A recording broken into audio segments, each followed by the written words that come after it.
Welcome back to Switch to Linux. Well, today we are going to finally do the advanced cinnamon theming video. Now, I recorded this once and it was over 55 minutes long. And I looked at this and said, no, bro, this is going to be perpetually boring. And so we want to go ahead and I'm going to show you what I did with the theme. So I've already created the theme. And I'm going to show you how you can create your own theme.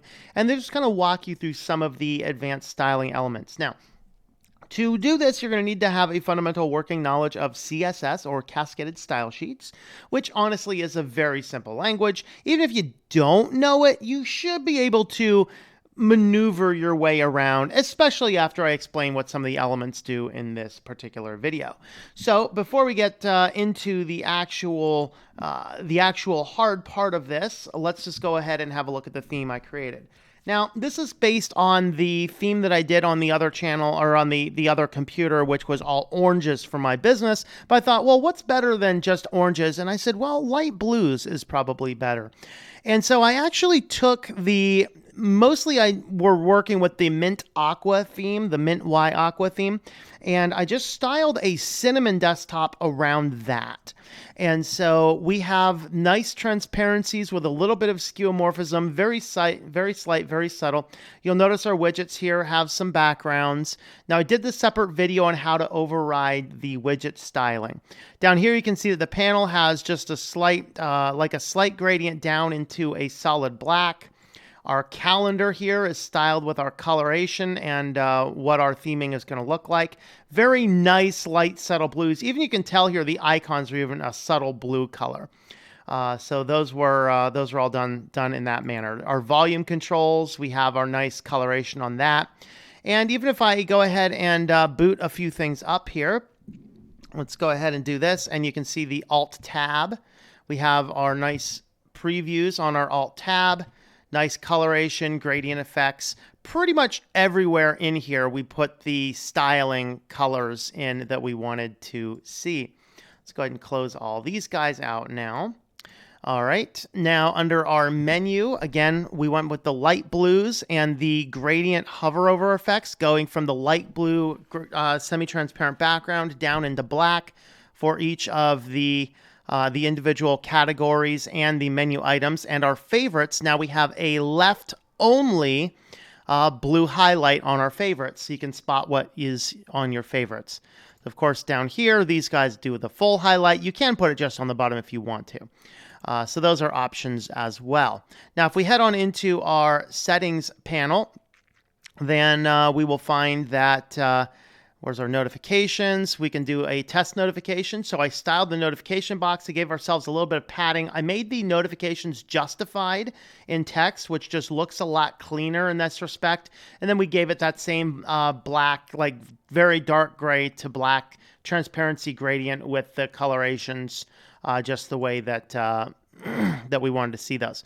So we pretty much got the entire theme styled up. Let me go ahead and boot up GIMP here real quick. Just double check that the GTK is working.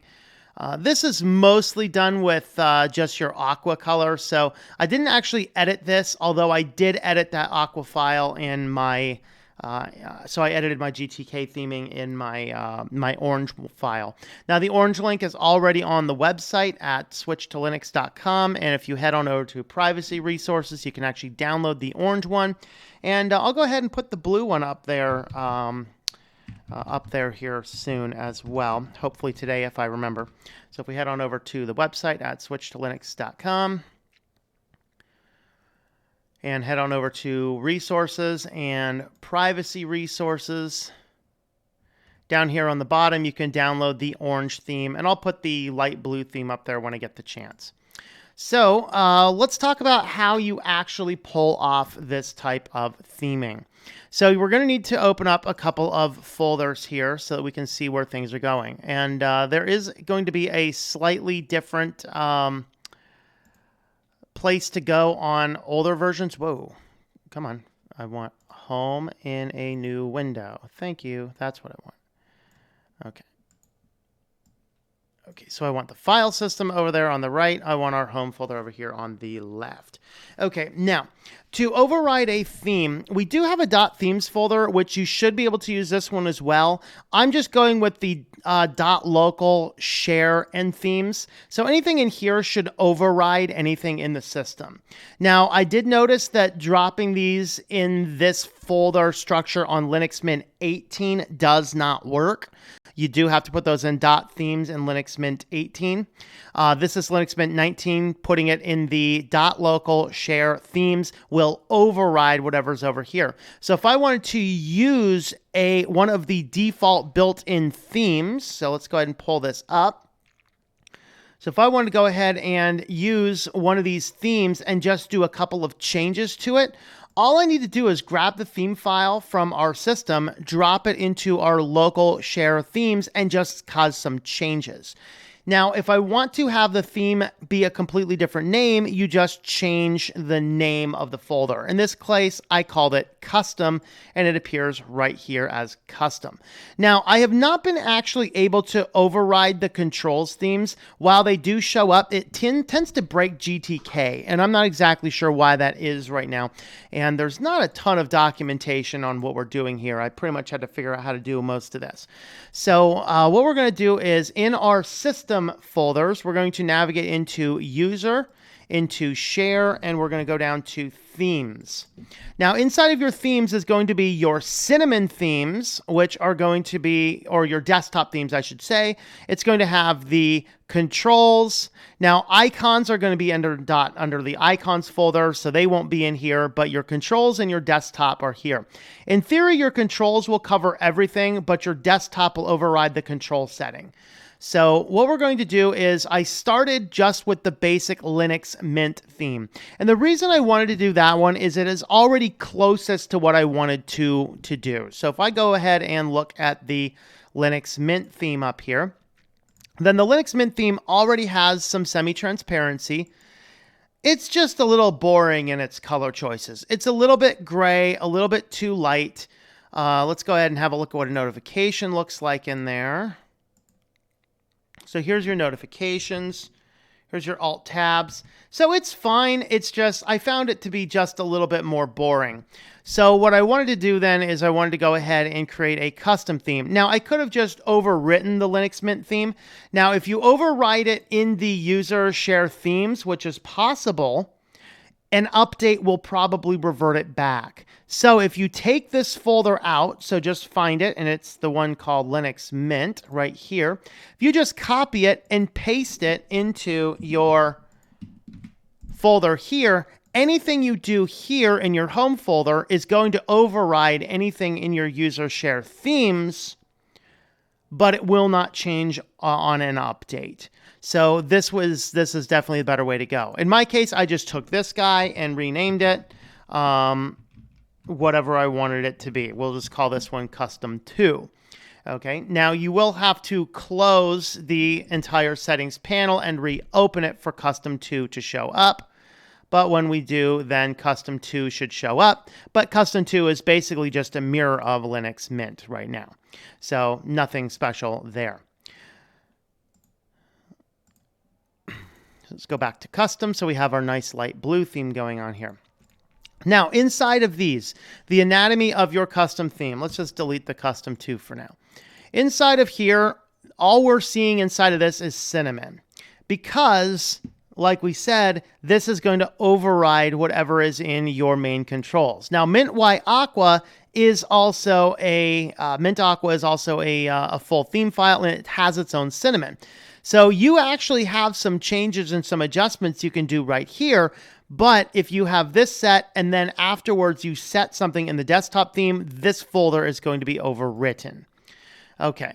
Now, if you want to change your GTK settings, just come in here to GTK. There's a style sheet right here. These CSS files is most of what we're going to change.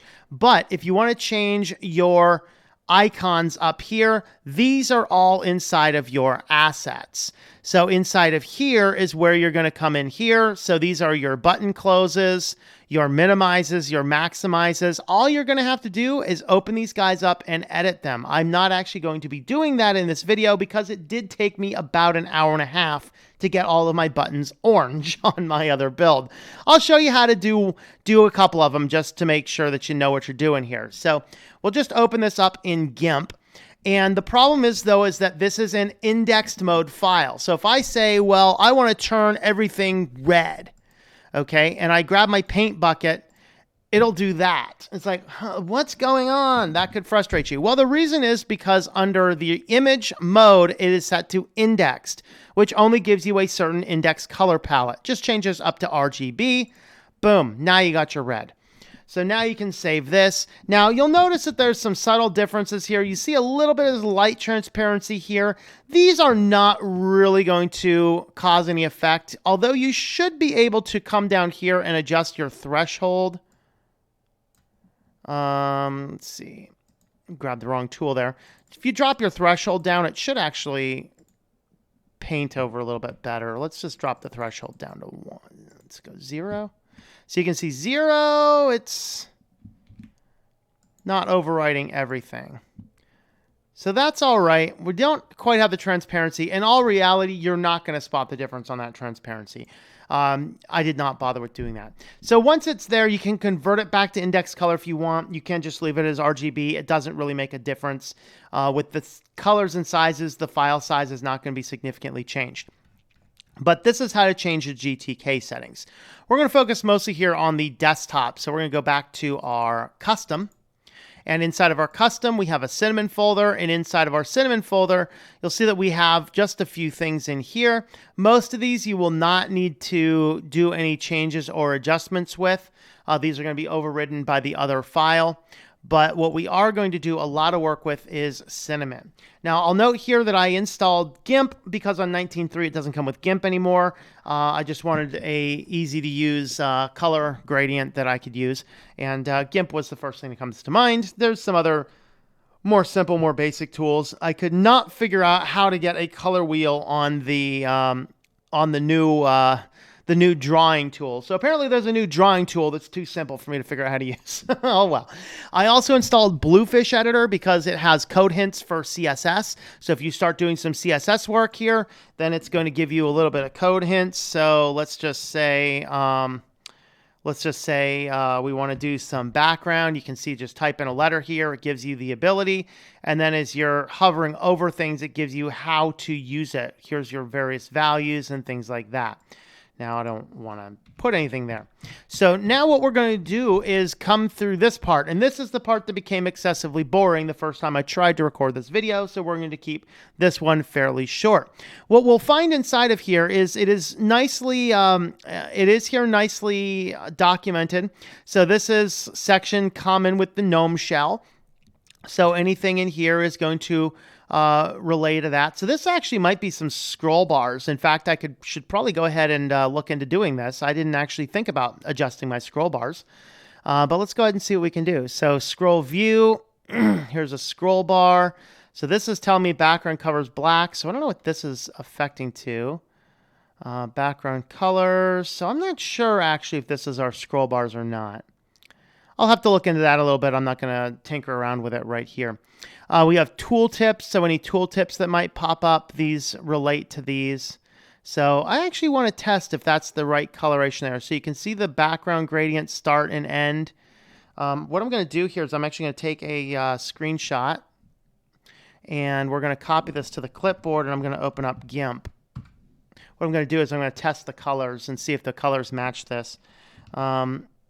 Let's go under Edit, and we're going to paste as a new image, and I want to zoom in here, and I want to isolate the color of this guy. Now, I want to isolate the color of the very top pixel because we see a gradient in our CSS. That means it's kind of calling for this. So our RGB values are 251, 234, 160.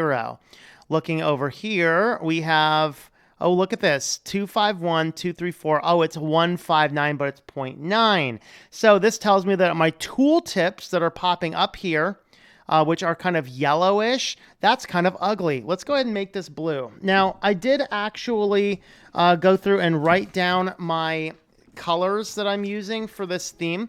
So you're going to want your colors in both RGB, which is what this RGBA is calling for, but you're also going to want the hexadecimal or HTML notification, as GIMP says it, for this guy here with the hashtag. So this one here, we're actually going to start with the with the RGB color, which is 185.220 and 252. And let's go ahead and keep that at 9. And then we're going to use the same color scheme. But then in order to cause a little bit of a change here, we're actually going to just drop the alpha percentage. If we drop the alpha down, let's drop our alpha down to 0.7. We should get a very slight gradient. Now we have black here. Let's go ahead and change this font to white, which hexadecimal is FFF. Now you can use FFF or FFFFFF. The simple notation uses 3-bit code instead of the 6. All right, so anytime you want to make a change and test it, all you're going to do is save the file, want to pull up your theme settings, and then come in and just re-click on your theme setting here. So now we should have nice blue. No, we don't. Uh-oh. That should have fixed that. Am I on the right tool setting? I am. That should have done that. So maybe that's not the right toolbar. This is the problem that we have with no documentation. I thought that's what it was. Now it's possible that something in the GTK theme is overwriting this since we are in a dual setting. So what I might have to do is open up the GTK theme, drop this same code over there, and that might be what I need to do. So bummer, I thought that would just do it nice and easy, but apparently not. What I might actually be able to do is I might be able to override this with an important tag. I'm going to give it a try and see what happens. That may or may not actually work. I really don't know.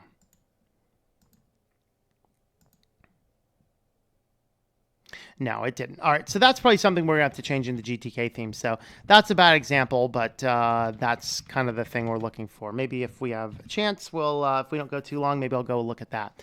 But that's I thought that would do that. All right. So shared button properties, notification buttons. So these are the buttons inside of your notification boxes. All right. So this area down here, gets into the part where it's going to be very specific. So this is our menu, so we can see our background color. So I set our background color to be nearly black. So if I go over here into the RGB values in GIMP and I type in 25, 25, 25, you can see that that's a nearly black coloration there. All right, very close to black. And then the 0.85 tells me to give it a 0.85% transparency. So there's just a very slight transparency, and that's how we get the mostly black menu, but we have our slight transparency. So if I were to take this and drop it to 1, so your transparency, your A value is a number between 0 and 1, with 1 being fully opaque, 0 being fully transparent. So if I were to do that, now you can see it's fully solid. And if I were to drop this number down to 0, we would have a very fun menu. It would be very annoying, but it looked kind of cool. So over here, now we can see that it's completely transparent. So a little annoying, but you can do that kind of stuff. And in all my trials, I found that 0.85 is actually the best way to do that. So let's just go ahead and return that back to normal. And there you go. So that's how you make your adjustments. So there's your menus, your menu top, menu bottom. This is actually adjusting the border radius. You're going to have to play around with the border radiuses to get them working quite right, because there's just, this is just how rounded these are. So this is a 4 pixel. If I were to go through and change all these 4s to 12s, it's going to round everything out in the menu. I was trying to get just the upper right corner rounded, but there's too much playing with this for me to worry about that part. We have pop-ups on the submenus. I believe that might be if we have some type of pop-up enabled. I have no idea where that setting is in Cinnamon, so I have left that alone. Okay, switches. All right, so switches to be used in menus. Okay, so these are actually just referring to buttons. So if there's any of your toggle buttons. So let's go back over here, and these toggle buttons here. So this is what this is referring to. It's just calling the individual file. These are going to be called from your GTK theme that we looked at earlier, so you'll see all those toggle buttons. So that's what these are here. You generally will not have to change these. What I actually just did is I changed the files themselves. That's kind of what I wanted to do there. All right, so your panel, this is your panel button down here. Now your panel and your panel dummy refers to if you're going to make some edit modes and you want to move your panel, these dummies over here on the side, these are referred to the dummy panels. So this is the hover out, this is the hover in. We're going to escape that because I don't want to move my panel, but that's where those settings are. Now, if we're in our panel edit mode, we see our panel left, our panel center, our panel right. This refers to the coloration. So you can see in my edit mode, you can see this red coloration, which is my panel left. The green coloration is my panel center. The blue coloration is my panel right. So these refer to when you are in your panel edit mode. That's what these are doing. And I think the vertical one impacts the vertical panels. Horizontals, in fact, the horizontal panels. We're going to turn off panel edit mode. Now, when you get down to the bottom of those, then we actually get down to the actual panel settings. So this down here, panel top, panel bottom, this refers to doing our individual panels. So the panel left, panel right, these are if you put it on your left or your right. So panel top, of course, is if the panel's on the top, panel bottom's on the bottom. We have a gradient vertical. So if I wanted to get rid of the gradients altogether, I can just literally remove this or I can comment it out. Let's just go ahead and comment this out. And we're just going to say background. And we'll just use, in this case, we'll just use a hexadecimal because it's easier than the RGBA since we're not going to do transparencies. So if we save this and go back into our themes, we should just get a solid black panel now on the bottom. Now, if you do want that panel to not have any gradient, but do have some, do not have gradient, but do have some transparency, you're going to go back to the RGBA again. So RGBA. And for black, again, 0, 0, 0, and then put in your transparency, let's say 0.85. And then don't forget your closing semicolon there. So, no, wrong button. There we go. There we go. Now we should have a slightly transparent panel. It looks like we might have changed our picture. Okay, I don't know. For some reason we're not. Let me make sure I have that code in there, right? That should be slightly transparent. Let's see. RGBA 00085. Yeah, that should be transparent. It should have a slight transparency. Maybe it's not enough. Let's just put it down to 0.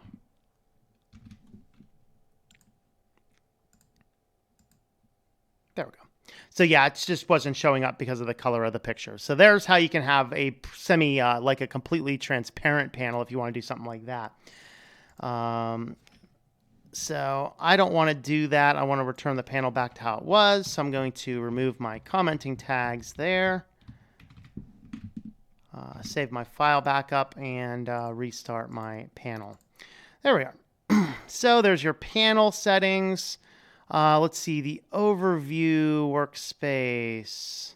Oh, this is your heights, your widths of your individual workspaces, I think. What is? No, I don't know what that one is. I don't know. I'll have to play around with that one, with what that one would be. Window captions. So if there's a caption around a window box. Desklets. All right.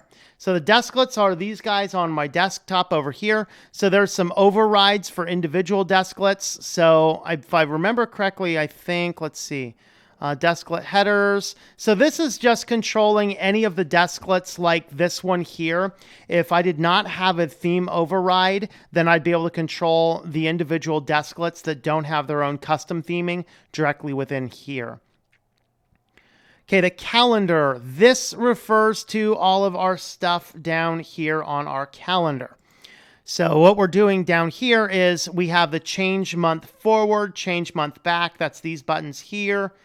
change year, change month. Those are all the same. We have a specific, we have specific things for our date labels, for our day base. We have a day base hover effect. We have the calendar weeks. We have the calendar days. And then what is the one on today? So you can see we have our gradients back, which is our today button there. And then the other days, and then days with events. So if there's a day with an event, it's going to show up as a light gray. All right, notifications. This is our notification box up here. You can see this is where I did a text alignment justify. We have a slight vertical gradient with our same transparencies, almost black to black, 0.85 to 0.7 gradient transparency. And then we have the various colors and things, the border radiuses, stuff like this. This is the actual notification itself. And this is some entry focus when you hover in over top of it. Okay, this is our Alt tab. So you can see what we did again with our Alt tab adjustment here, where you can do your various adjustments with this. We have box shadows on there, giving a nice shadow pop-out effect. We have our various gradients, the switchers. This is the scroll gradients. This is the item box. So this is each individual item. So these are the item boxes. You can see the item box hovered has a darker gradient and the light blue border. And then we have the preview window down there. So that's, you can see our thumbnail box. This is the item selected thumbnail box, things like that. Okay, modal boxes. So any pop-up modal boxes is going to be there. Run dialog boxes. I actually didn't make any changes to those. Maybe I will if I keep on getting run boxes and they're ugly. Cinnamon mount operations. I believe that's the boxes you're going to get with mounting things, I think. This is the onboard keyboard, which I did not actually do anything with. But if you were to actually click on, I don't think this is it. Is this it? I'm pretty sure that's not it. No, that's just keyboard settings. There's an onboard keyboard you can do. I didn't make any adjustments to that just because I'm not really using it. All right, menu favorites box. So this part is like, part of the menu is earlier on and the other half of the menu is back here. So the menu favorites box is here. The primary things I did here is I closed up the padding. I thought the box was just too big. So I closed up the padding on this. I gave it the darker color as per the rest of the menu, and then gave us our hover effects over there. So our favorites button hover, you can see that we set the border as, I set the border to all have the same border effect, but then I set the border top, bottom, and right all to 0. Usually you should just be able to say to set border 0 and then border left as what I want it to be, but for some reason that's not working in the code, so I set the whole border and then overrode the other borders to not be there. So that's what I ended up doing to fix that one there.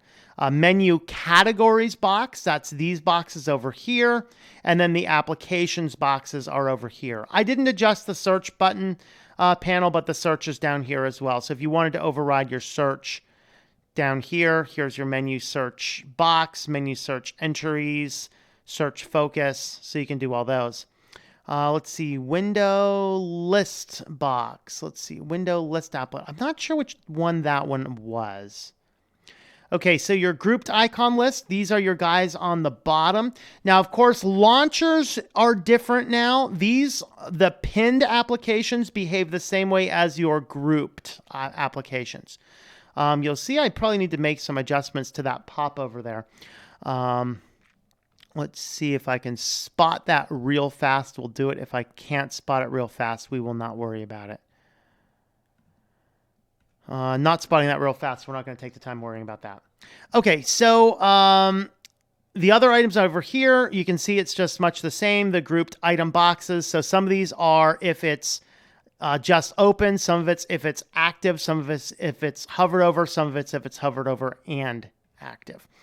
So that pretty much gets us down to the bottom. There's our sound panel, which is down here, our workplace switcher. If you're using workspaces, I don't, so I actually didn't adjust those. So if you do, you're going to want to make some adjustments to those. These are our launchers, which are not on this version of Cinnamon by default, but you can add them. And then applet separation. So that is pretty much the quick walkthrough. We still went longer than I wanted to, but anyway, I hope it was good information and gave you the ability and the settings to make the adjustments to the Cinnamon theming that you wanted to use. Again, if you don't know CSS, you can actually just spend a little bit of time doing some internet searches for CSS, learn a little bit how it's using, or just kind of play around and tinker with what's here. That's the good news. If you mess something up too bad, just switch to a different theme. It'll be fine. So those are some tips to help you out. Hopefully they did. Let me know your thoughts in the comments down below.